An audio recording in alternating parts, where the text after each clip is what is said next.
This is the value of wrestling, the revolutionary force in wrestling podcasting.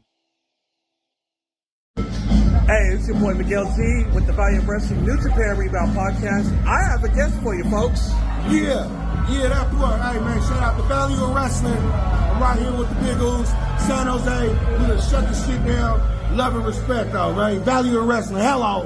Man, thank you, brother. Thank you. Oh, you didn't know, ladies and gentlemen, we are back right here on the Value Wrestling, right here on YouTube. This is your Value Wrestling Weekly Roundup, where we break down everything that's happened in the past week of professional wrestling, discuss what we see going on in the future, and anything that we really kind of feel like or don't feel like, and we'll get into that momentarily because there's a lot of stuff to cover. Some things we're just going to quickly touch a base on and move forward from, just so people can understand where we stand. But anyways, ladies and gentlemen, we're going to get into the introductions. Of course, first, the man, the myth, the legend, the man we know as Paulus Clarke. Oh, yeah. And of course, our New Japan Pro Wrestling expert, the one, the only. Oh, you know, the man that'll be crying after Big Business goes off the air on March 13th. And of course, you know me, I'm the one, I'm the only, I'm the Big Tyme. Stirring the pot, getting it right, getting it going like we do each and every week right here on the Value of Wrestling. Welcome to the party, gentlemen. Glad to see that we're all here. And as always, we are excited to bring you another week of the weekly roundup. I know we were here last week with the technical difficulties. Has it been a week? I don't know. It's so hard to keep up with everything that's going on, but we're here this week. We're going to give you a very in-depth episode. But let's quickly touch on the topic that I think has been surfacing this week. One of those topics that I don't think we are going to necessarily dive deep into. So if you want to find more about it, you can go find somebody who is going to talk about it. But again, I know Vince McMahon's making the rounds. And there's been new updates with the Ashley Mazzaro story. And frankly, here, we're done with Vince. Yeah, we're kind of like the WWE. We're moving away from talking about Vince, acknowledging Vince. He doesn't deserve the time and effort. I know that he hasn't been talking about Vince Russo? I know that he hasn't technically been found guilty of anything, but circumstances, evidence, and a pattern of behavior presents itself. And what we want to focus on is more on the aspect of, the statements came out about Ashley Mazzaro this week, and it is a tragedy. And I think the bigger thing is we are here to support her family, in memory of Ashley. Tragically, suicide is nothing to joke about. And if Vince had anything to do with what led to those circumstances, I hope he pays for that in whatever way it is. And that is it. And that's where we're leaving that. But Ashley Mazzaro is a sad, tragic story. Suicide is a tragic event that just leaves repercussions across the board. And we here have we're not going to deep into it. We are on the other side of we help the Mazzaro family and everybody can move forward. And so we're not going to get into the details of what happened, what the new content is, who said what, and what aspect of it is. It's deplorable. It's a shame that it's out there.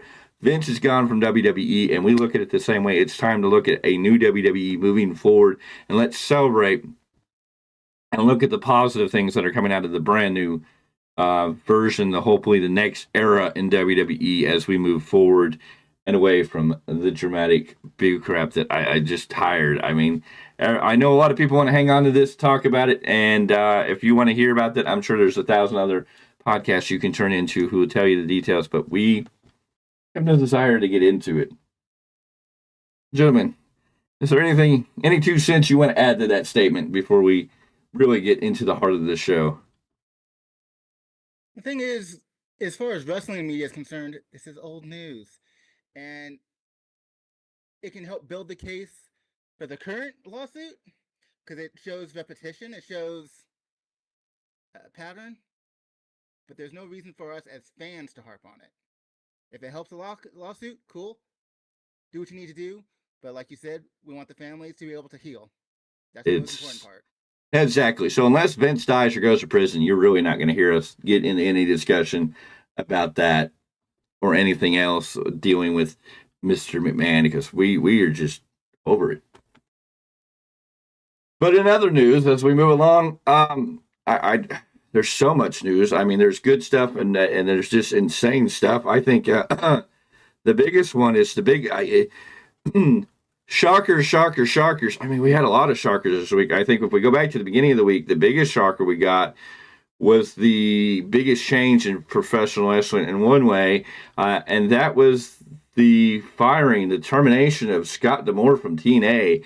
TNA just Impact Wrestling coming back to being TNA. Scott D'Amore feeling like he was the face and a big instigator, a big push for this change back to TNA, along with the roster and the fan base that has been there, that has supported TNA for a long time, that even as it was calling itself Impact was still chanting TNA, and it seems like Scott D'Amore was a big aspect of getting TNA to be reborn and bringing it back. Hard to Kill was probably one of the best pay-per-views they've had in a long time.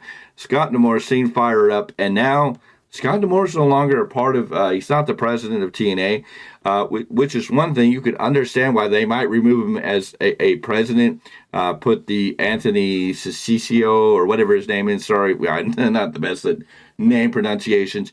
I might understand maybe, saying, hey, we don't want you, we're going to change up presidents.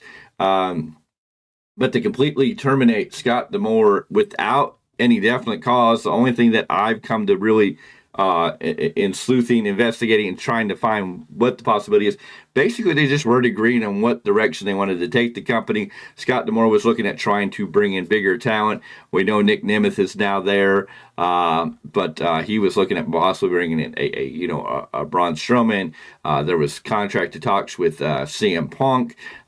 There was talks of trying to get Will Ospreay, Okada, spending these big monies, maybe getting a Mercedes Moné to come into TNA, and Anthem, the parent company to TNA, doesn't seem to want to spend that money. They seem to be in a different direction, and the only cause we have is that because Anthem wants to look at it one way, Scott D'Amore wanted to look at another way, and now he's gone from TNA, which just is mind-boggling because he is the creative heart of TNA, and I don't know where you go with TNA without that heart, without that creative direction. It's insane to think. I mean, like, Scott D'Amore has been TNA for almost since its inception. I mean, not just as a creative mind, but even as a manager. We can go all the way back to Team Canada, to a slight on-air talent. I mean, he wrestled some in the ring in the very early eras of TNA. But, I mean, Scott D'Amore gone from TNA is just a mind-blowing shocker.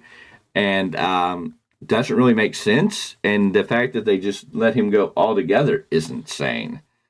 Mr. Clarke, I know you're a big fan, even back in the day when Scott D'Amore may have been part of Team Canada in that era of TNA, in the very beginning days of TNA. What are your thoughts on this just kind of shocking news? You wake up, you read this, and you're like, Scott D'Amore is not just removed from president, but completely terminated, completely gone from TNA, and you're kind of like, where does TNA go from here? Well, considering I did a Paulus Clarke spotlight on Scott D'Amore and that exiting, which you can find on the channel, historically speaking, outside of the name Jarrett, Scott D'Amore is the most historically known and important figure in TNA as far as behind the scenes. Maybe not necessarily on screen, but I don't even know where to go with this. Many people, and this is years ago, have called him basically Canadian Paul Heyman. He's that intelligent. He's that in touch with the fan and the product. To see him have no, like you said, it's like, it would be one thing if they demoted him because there was a difference in business decisions. Okay. But to completely let him go makes,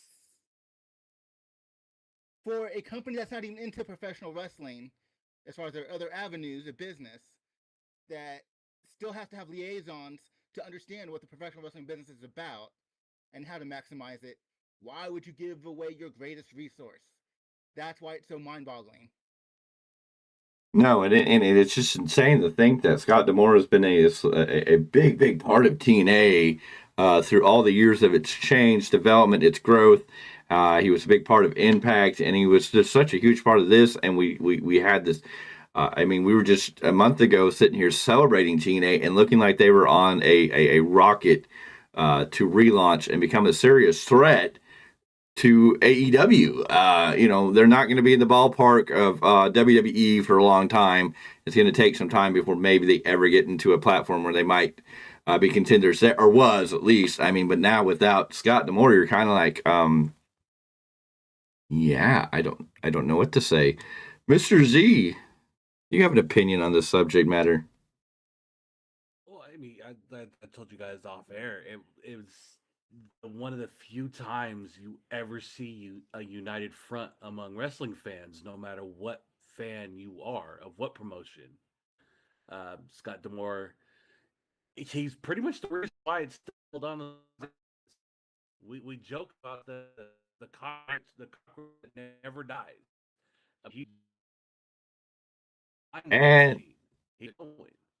And AT&T says hell no.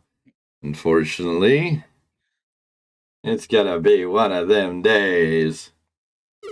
AT&T goes through.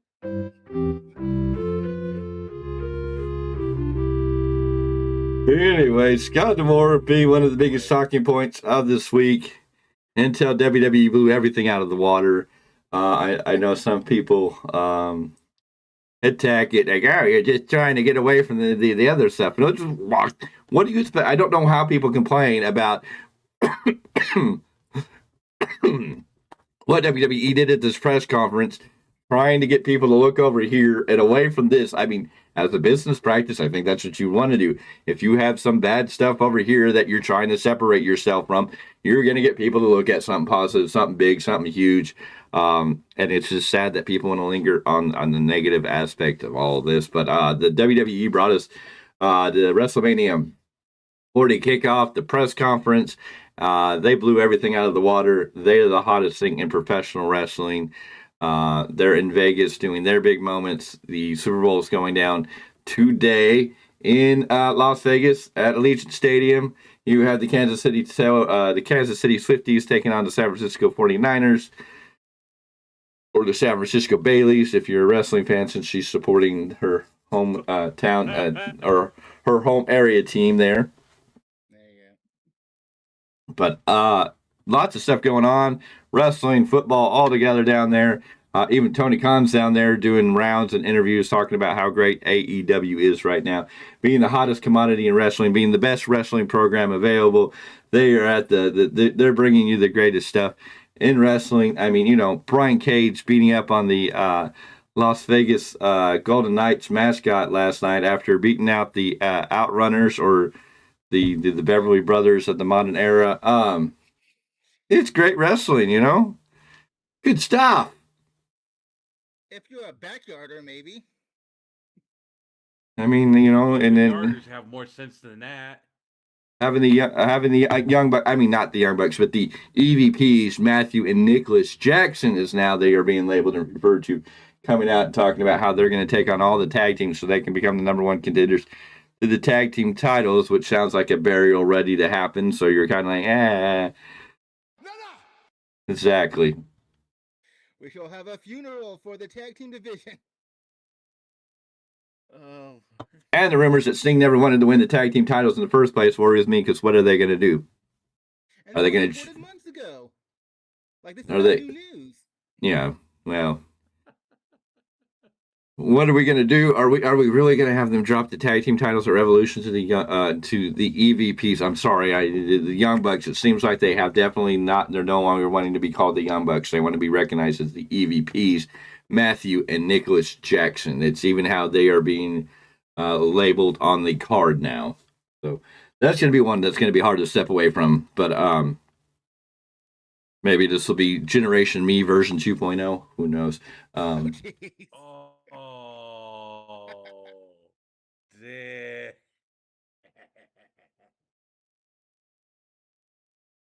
Hey, I'm just telling facts.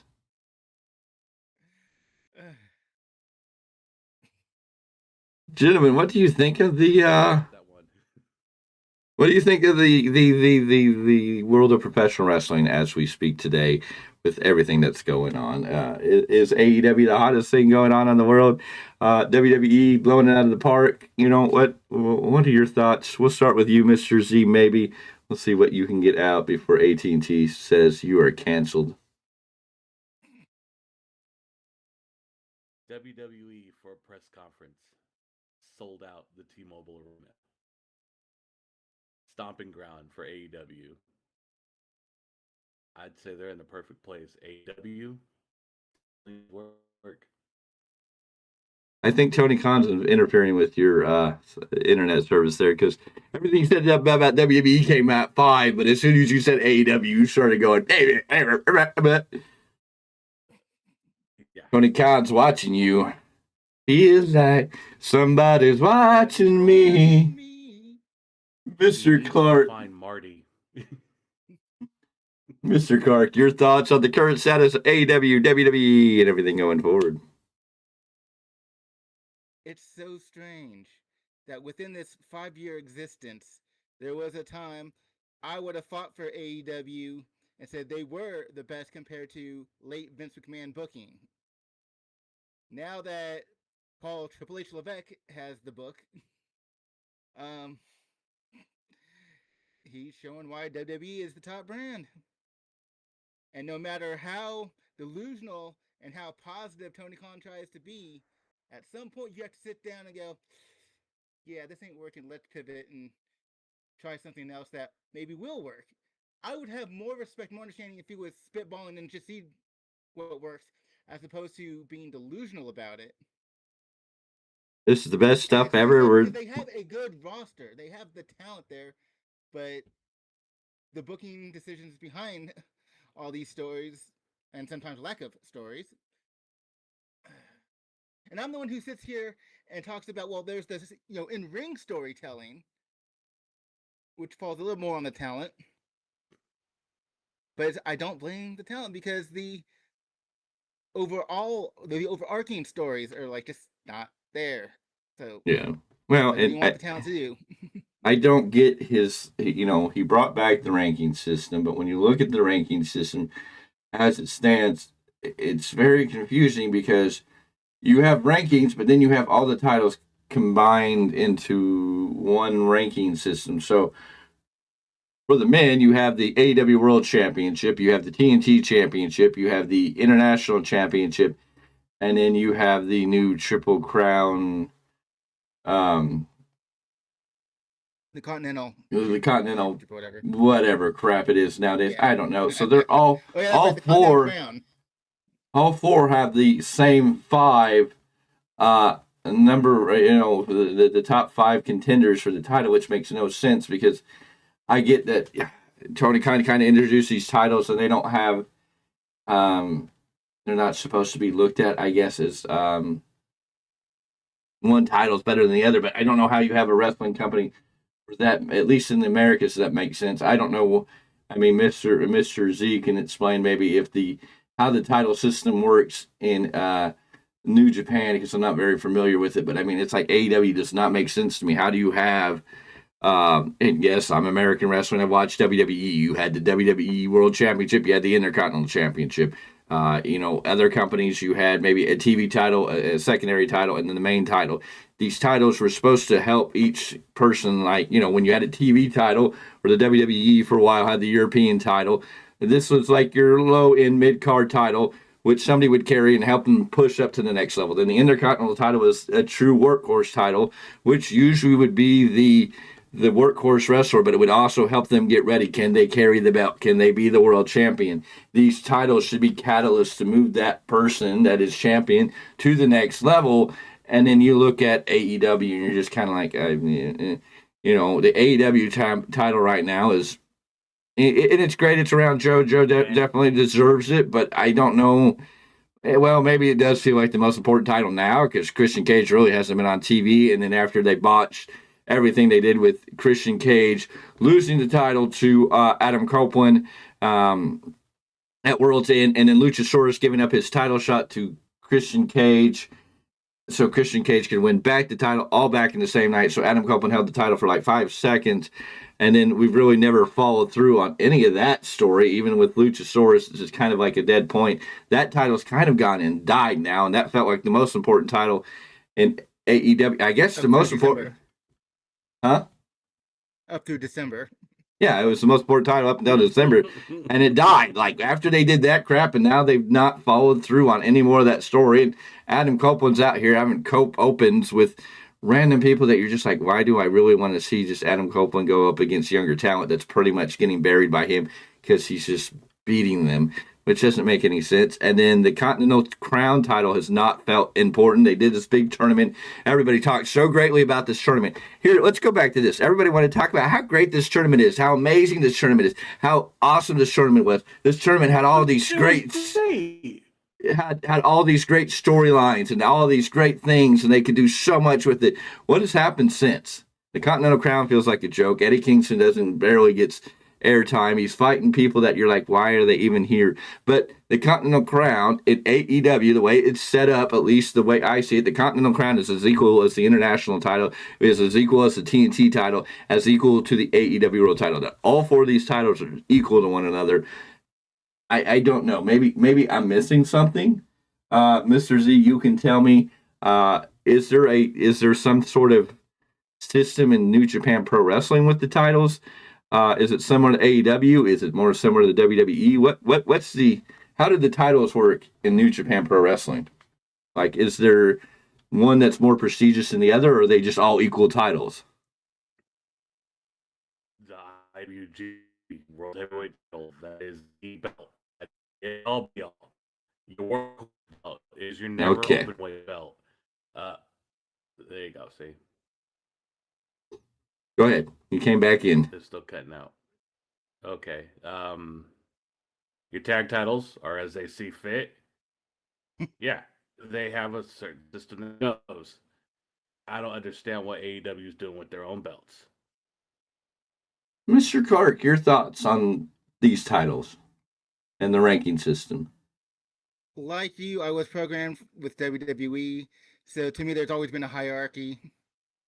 But when you look at AEW, even from its inception, when Cody Rhodes was management, even he was saying these titles, are equal. There is no mid-card title.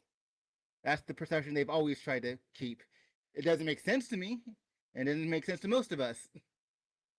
But that's the way they've always tried to portray these titles.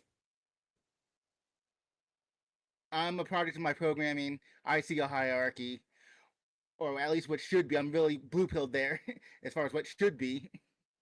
Well, but it's that's really... why I think Tony Khan's way of trying to explain things makes no bloody sense to me. Well, and remember, that's really... No heels, no baby faces.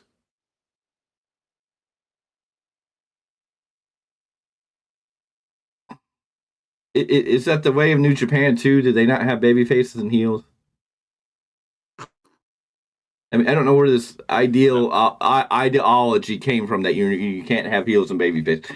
Pro wrestling is built off of Greco-Roman wrestling. Yes, old Greco-Roman wrestling. That back in the day it was sport, but as it advanced and became a spectacle of what actually became professional wrestling, even when you go back into the early eras of professional wrestling, when it was in a circus show, it was a sideshow to the circus. It was part of a circus show, and then became a grand extravagance. Even in the early days of these guys would fight one another because there was the bad guy who did something to the good guy. The good guy would overcome the bad guy, and this would send everybody home. You had heels and faces. This is what the basis of professional wrestling everywhere is. I mean, even in New Japan, they have to have who the fans are cheering and who the fans don't like fighting one another. Can we get heel versus heel? I mean, WWE's kind of blurring those lines where it's interesting, but they make sense of it, but they don't do it all the time. But it's like, you have to have a reason. I mean, if Cody wasn't being built to be the super baby face that he is, would we all be dying for him to overcome the great heel that has become the Rock, the tribal, or not the Rock, Roman Reigns, the tribal chief?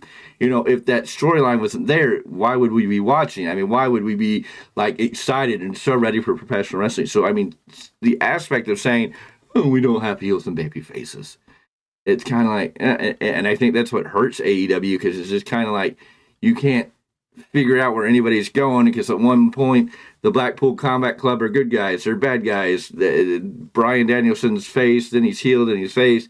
Just depends on the match, and it's just like it doesn't help make anything feel important. Of course, now you got the Blackpool Combat Club in a deep food with the CML guys, and I don't think that's going to help anything. But again, back to the titles, and even with the AEW women's titles, you know, they're equal. The TBS titles is equal to the women's title, and even though the TBS women's title is feeling more important than the AEW women's title, it's like, but they've also showed you on AEW, like when MJF held the AEW world title, this is the most important belt in wrestling. This is the belt everybody wants in wrestling. But if you say all the titles are equal, then why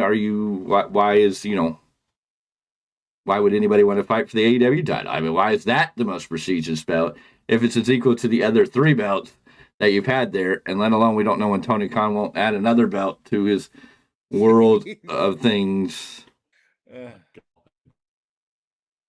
I mean, it's just, I don't know. I don't know how to feel about it. And of course, AEW is not, I mean, averaging around 4,000 to 5,000 in attendance, if that. Mostly right now, it looks like 2,000, 3,000. I mean, they're set up for the TD Garden show for big business to bring in 5,000, 6,000 if they can get that sold out. And that's not even packing that place out. So, I mean, you're doing big business, but you're really not trying to sell out an arena. Again, Mercedes Moné, Okada going to AEW.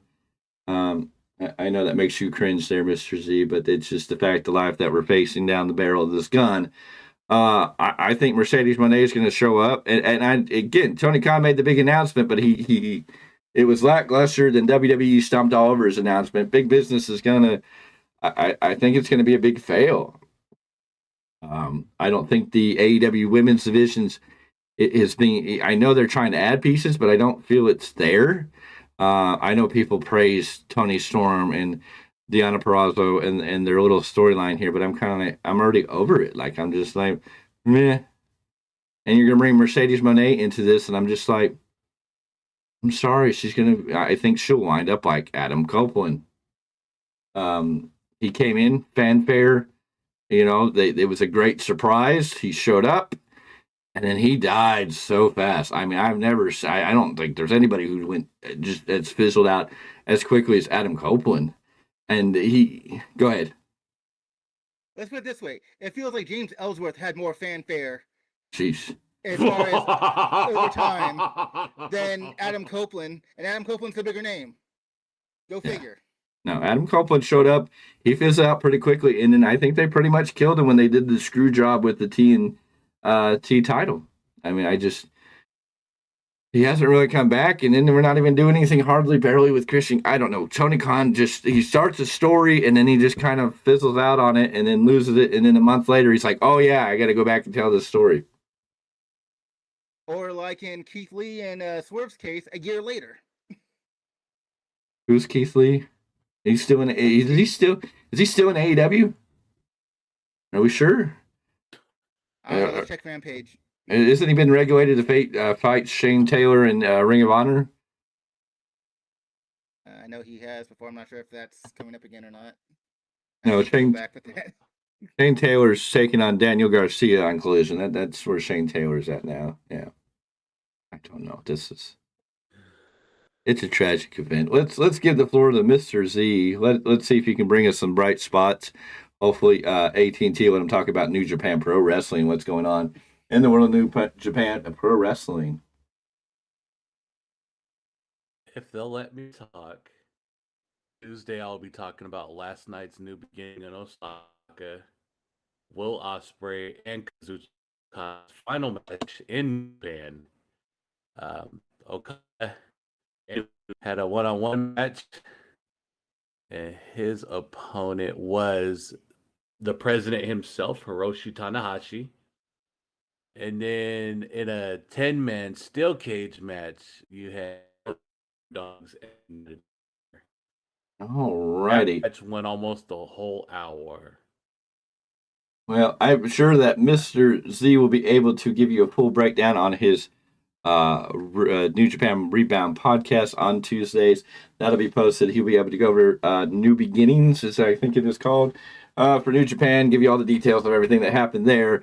AT&T right now is just saying, no. Mr. Clarke, what do you have to bring to the table this week? You know, I was reading an article this morning. Nick Nemeth says he's not planning to return to WWE.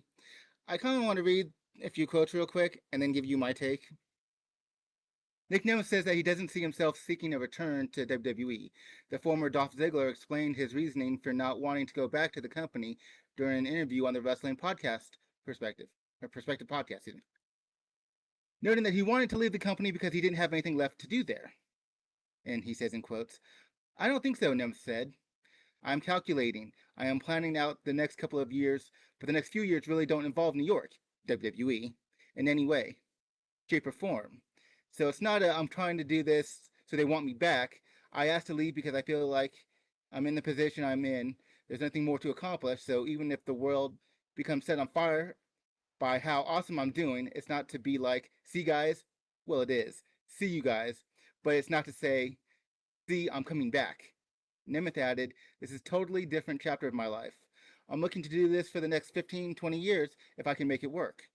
And as much as I do calculate, I'm really thinking about all the moves, and that's absolutely not one." Obviously, recently, Nick Nemeth joined TNA. He's also appeared for New Japan, GCW, and other indies recently. With what happened with Scott D'Amore recently, unless what's left of the creative team is like really united and has a similar enough vision to push on through with whatever the original vision for Nick Nemeth's character was, WWE might not be a bad place to go back to. Also depending upon his other dates, like with New Japan, like with other indies. Like maybe he does the Matt Cardona thing and he just does really well for himself, and so he doesn't need WWE. But at some point, it also wouldn't surprise me if just because he's doing so awesome, they want him back. I don't know. You tell me what you think. I don't know. We're going to have to see what they do with Nick Nemeth, the most wanted man in professional wrestling. He's getting out everywhere. And it's good to see that. I don't know if he has anything to bring to WWE unless Ryan Nemeth comes to WWE. If Ryan Nemeth comes to WWE, then I would think Nick Nemeth might want to follow him back there. I don't know, and it's a different regime, so I don't know what they would do with Nick Nemeth back in WWE if he were to come back there. I just hope Nick Nemeth stays away from AEW at this point. Hopefully he gets his brother out. Maybe they can do something. Maybe they can do something in this revitalization of TNA, but I'm scared what TNA is going to become. So, I like what he's been doing on the indies. Ryan Nemeth, it just stellar shit on the indies right now. But we'll see. Posted on WWE's X, Snoop Dogg's WWE Golden title has been stolen. One Justin Bieber has been spotted Justin Bieber has been spotted with Snoop Dogg's replica WWE Golden title. It looks like Justin Bieber is now wearing Snoop Dogg's title. I hope he whoops that trick and gets his title back. That title was stolen last year, too.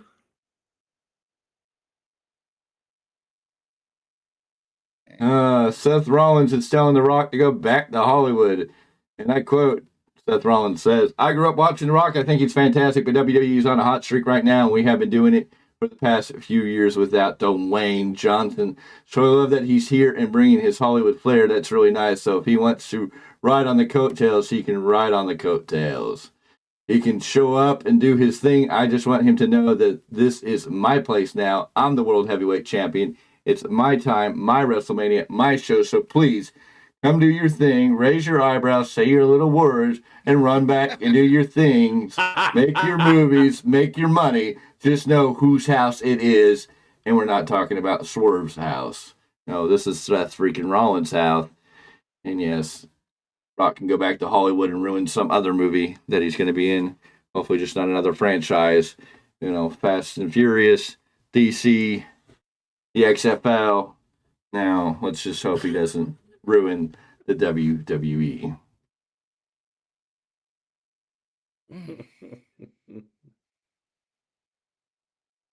I mean, they set up a great moment. We're going to have to see what's going to happen between Seth and this.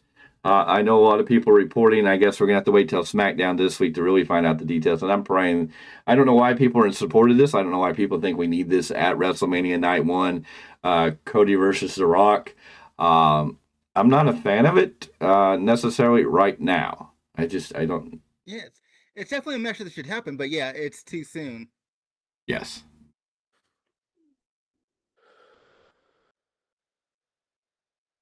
I mean, we already have a booker that blows his wads on every little thing as it is. Let WWE show you how it's done. Patience will be rewarded with the current regime, in my opinion. Yeah, no, I don't think there's a reason to have Cody wrestle twice. Of course, I know they can tell the storyline and make the story. We know The Rock's gonna pull some type of political board of director power coming into this. How it's all gonna play out. I know people are talking about Triple H and The Rock are gonna get in the ring. There's just it's good, but I know there's some ignorancy. It feels like, but it's good for business that everybody's talking about these different possibilities of what could happen. But I know some of it's kind of like you're reaching out for things that are not really there. But you know, it is a great thing, and WWE did the right thing with a kickoff show, with a press conference, with a 1 hour program. They filled in the T-Mobile Arena for how they had it set up. And they have more people talking about it and discussing about it than anything. And it's insane. And people are trying to figure out what they're going to do. And WWE's done the right thing. They've left you in a place where you're not really sure what's going to happen, how it's going to play out. Again, my thing, I think you go right to where it needs to be.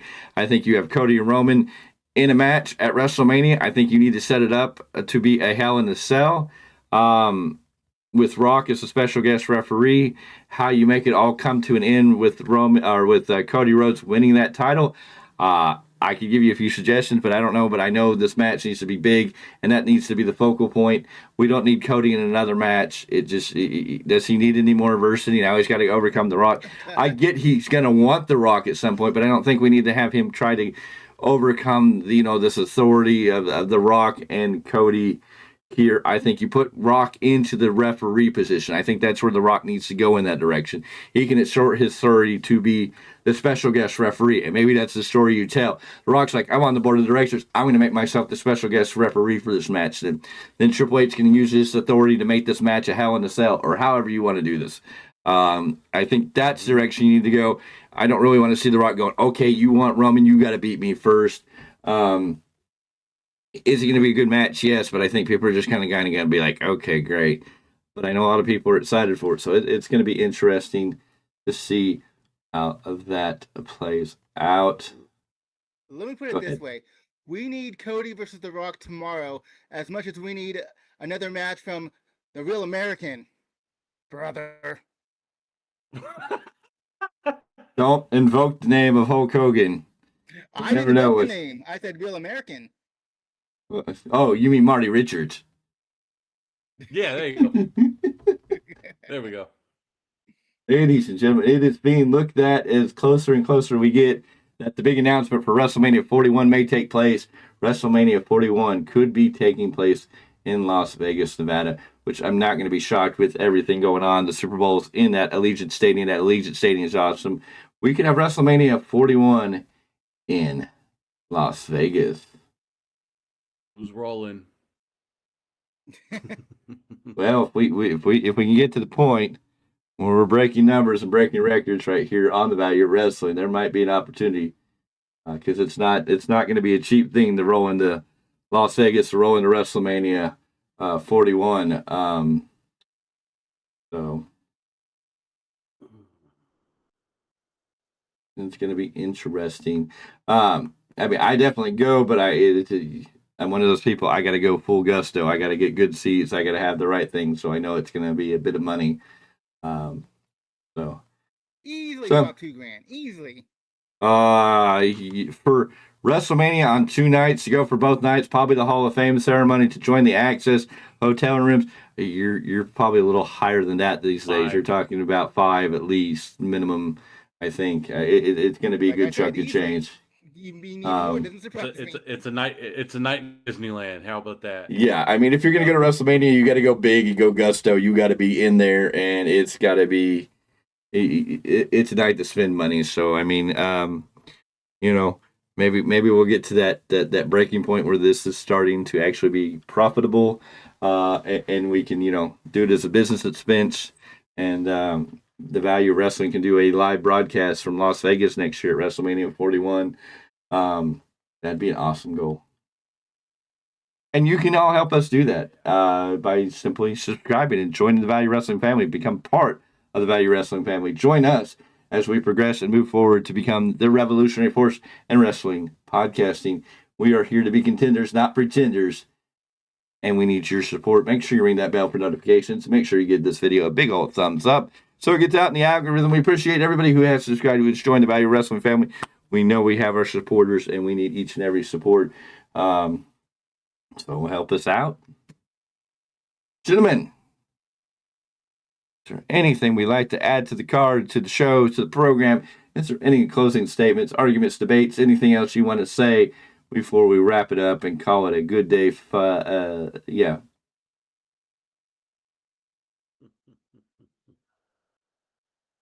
Okay. I'll see everybody on Tuesday. We'll just do that and then. I was looking over headlines just to see if there was anything else to kind of cover. No, nothing big. I think we've covered the most part. I know if you haven't noticed, you can go back on our on the YouTube channel. You can right here on the Value Wrestling. You can go to a break it down episode where me and Mr. Clarke broke down everything that went over to the press conference. So that's why we're not necessarily recovering that. I think we did a in-depth dive on that with all the details. So if you want to figure out what we feel or thought about that, you can go over there to break it down for the kickoff show. What we thought, how we felt about it. It really captured the moment because we were in the moment. The only thing I can say is after it's settled and digested, I'm just more excited. I mean, that's the big key. It's just I'm more excited. We had SmackDown. We did that review show, and we're here. Of course, me, as you can tell, I'm back to about 100%. Finally overcoming all that crap that's held me down for about 3 weeks. I mean, I was in bad shape, but I'm back, so we're going to get more content out there, so be ready for more stuff. As always, we have This Date in Wrestling History that's posted every day on the YouTube channel, which is short, so make sure you go and check that out. It seems to be one of the most popular things we have on this channel, so check that out. Give that likes, get that pushed out in the algorithm. We're always bringing new content, always trying to bring new programs, always trying to bring new stuff. Tomorrow we'll be back with the Monday Night Raw post-show review. Hopefully we get to hear something from Cody on Raw. We know SmackDown's going to be hot because Roman Reigns and The Rock are going to be there. On Wednesdays we have the Dynamite review show. This week's Dynamite, we have Cody Storm with her newest short film, Wet Ink. We have Will Nightingale against Sky Blue, which is kind of, we've seen that a lot really recently, so it's like, I don't know if we'll see anything new. And we know that the former Young Bucks, the EVPs of AEW, Matthew and Nicholas Jackson, will be taking on Top Flight as they begin their road to the number one contendership for the AEW World titles, even though they jumped the world champions at the last Dynamite. Anyways, I won't get too in depth to that. And we know that Adam Copeland's going to take on Daniel Garcia. That may be the main event of Dynamite. Oof. And if that's your main event of Dynamite, Tony, oh God. Anyways, we're also going to hear from Samoa Joe, Hangman Page, and Swerve, or Boochman Page. There you go. He's going to be out there singing, should have been a cowboy. Anywho, that's what Dynamite. We know. He's probably singing "Who Let the Dogs Out." Ah, he's probably going to be singing A Horse with No Name. Anywho, something. An American tragedy story going on down there. The highlight of Collision. Yes, there you go. I think the highlight from Collision was Swerve and the Golden Knights mascot doing Swerve's little dance. Or not Swerve, Prince Nana. Prince Nana and the mascot for the Golden Knights doing the Nana dance. That was the biggest highlight until Brian Cage decided that it would attack a mascot. So, yeah, Brian Cage, can I ask you a question? Do you regret not signing with WWE? I mean, this is what you're down to? You're beating up mascots on TV? It's coming down to these guys are just happy with the money they're making and just sitting home. Yes, when you're telling about the money.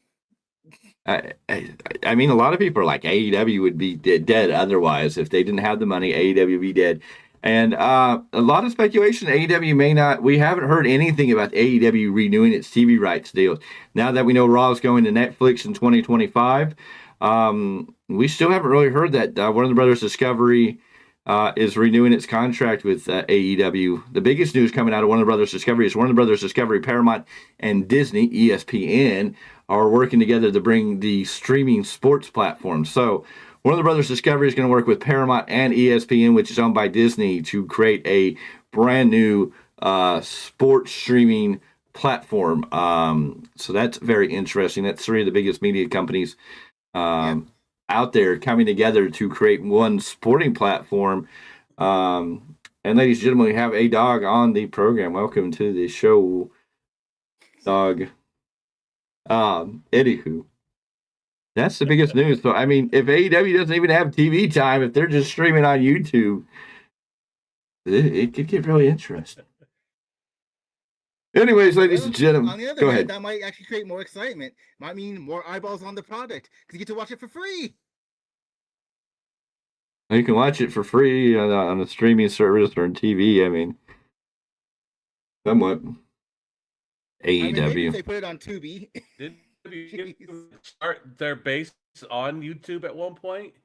If I'm correct? I missed the question.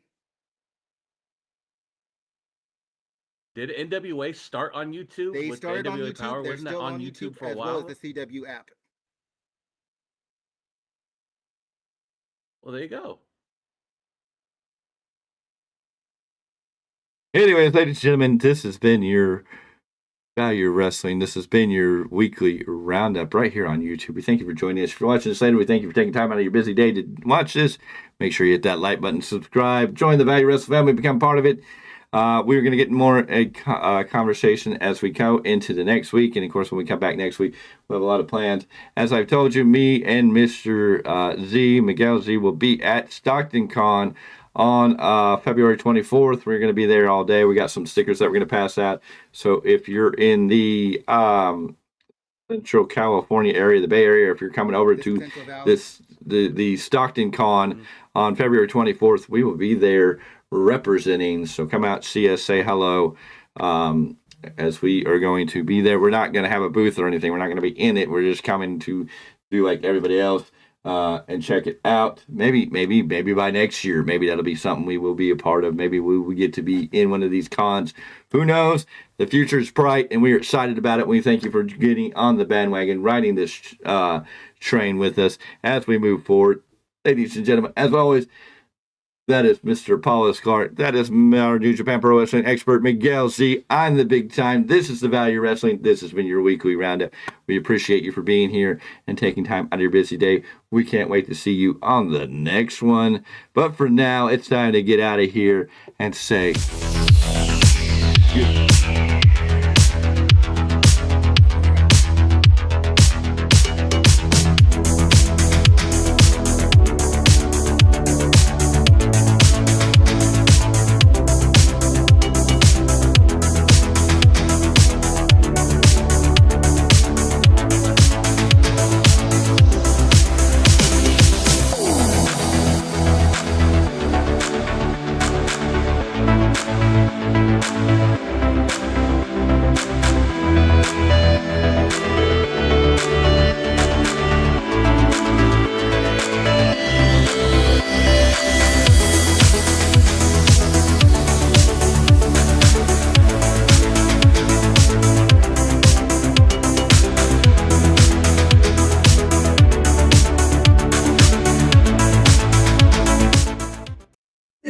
value of wrestling, the revolutionary force in wrestling podcasting.